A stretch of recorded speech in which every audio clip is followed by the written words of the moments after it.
Hey guys, this is the X-Hose Pro review. It's got this new DAC 5 material that it's made out that's supposed to be stronger. Here's just an unboxing. Got the 30-foot version.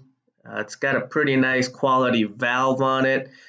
The good thing about it is it has this easy connect hose system that'll connect to your water outlet. So it does stretch up to 3 times as far. So yeah, this is the hose connecting system, super easy, definitely better than the previous version. Just turn it on, give it a go. So you can see it's starting to stretch out.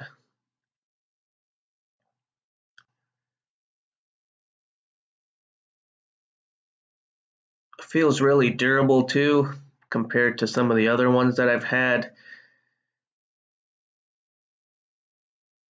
The ball bearing that shuts it off works pretty good. There's no leaks there.